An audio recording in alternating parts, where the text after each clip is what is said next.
What's good everyone, Narakami here, back again with another video, and today we are continuing our Training Mode 101 series. Training Mode 101, for those of you that are new to my channel, is a series in which I am walking through Training Mode in depth and showing you guys all the options in Training Mode and explaining them to you so you guys have an understanding of how the Training Mode works. And from there, I'm going to tell you guys how to effectively use Training Mode to improve your game. Now, part 1 and 2 are already up in my channel. This is part 3. Part 1 deals with the basic settings and part 2 deals with the dummy settings, and I encourage you guys to watch those if you haven't already and then come back to this part. So for today's part, we're going to be covering the gauge settings. So the first thing we do, once again, whenever we want to deal with things in training mode, is we always hit start.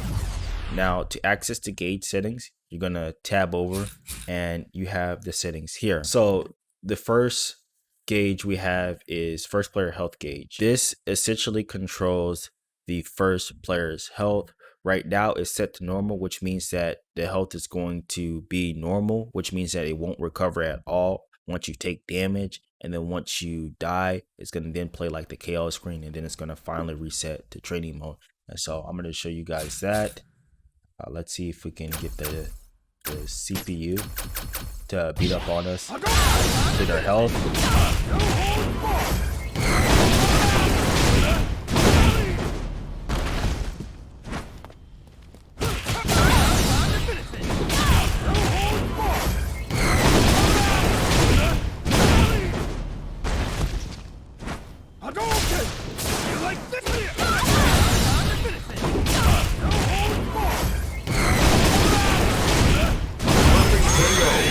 See?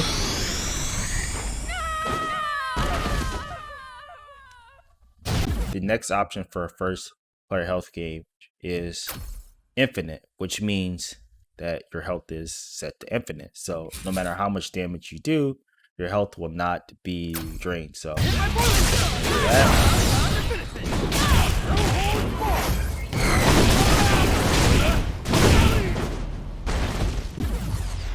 So as you guys can see, my health did not deplete. So the next option we have is auto recover, which means that your health is going to auto recover whenever you get hit.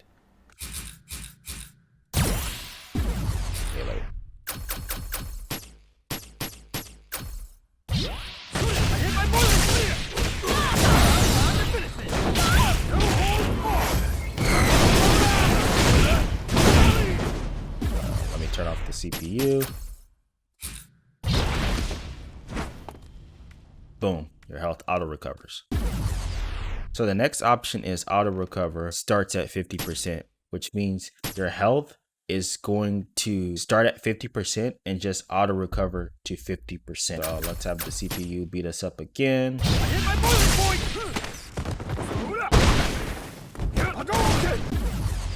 you guys saw that. Again, auto recover starts at 25%. Essentially, it's the same thing, but this time it's at 25%.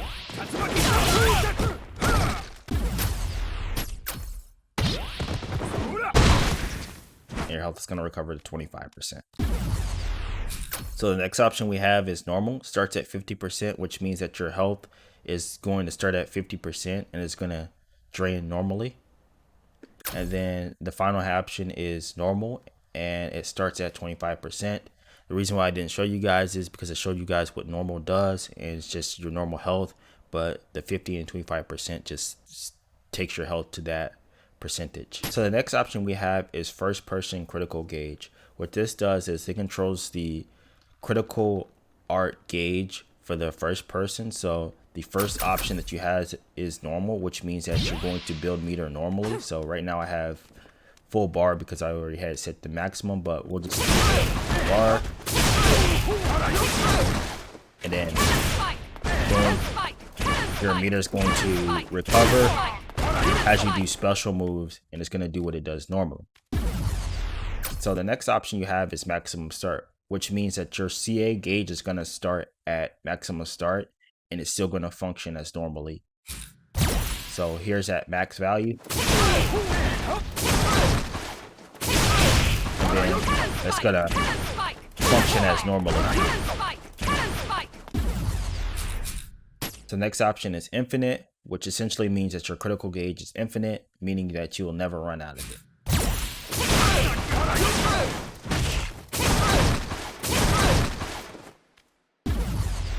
So the next option we have is auto recover. This essentially functions as the same way as the first player health gauge auto recover, which means that your gauge is just going to recover once you use it. Then we have start with 2 stocks, which essentially means you're going to start with 2 stocks. So you have 2 stocks right there, and it's going to function as normal.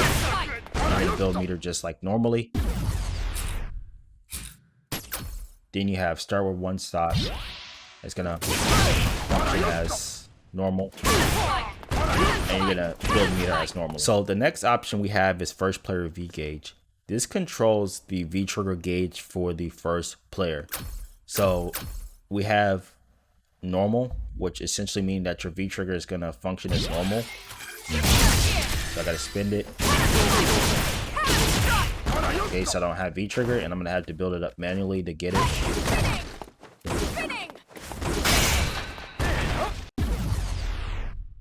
The next option is maximum start, which means it's going to start as maximum value, which means it's going to be 1, 2, or 3 depending on the character. And so we can just go do that. So you guys see I have maximum V trigger, and again, once I drain it, it's going to function as normal, and I'm going to have to build up the V trigger as normal. So the next option from there is infinite, which means I have infinite V trigger, so I can pop V trigger, waste it, and then automatically get it back. And then you have auto recover, which means that my V trigger gauge is going to auto recover after its usage. Boom.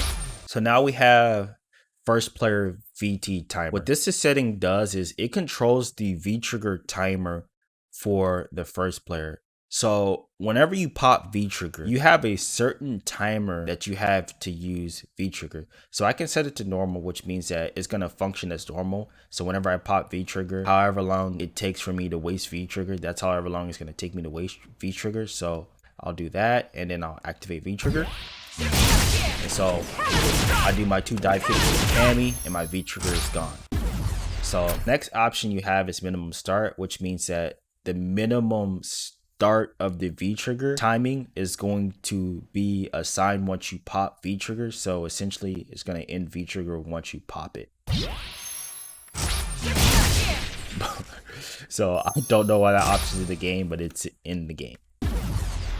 So the next option you have is infinite, which means that your V trigger time is going to be infinite.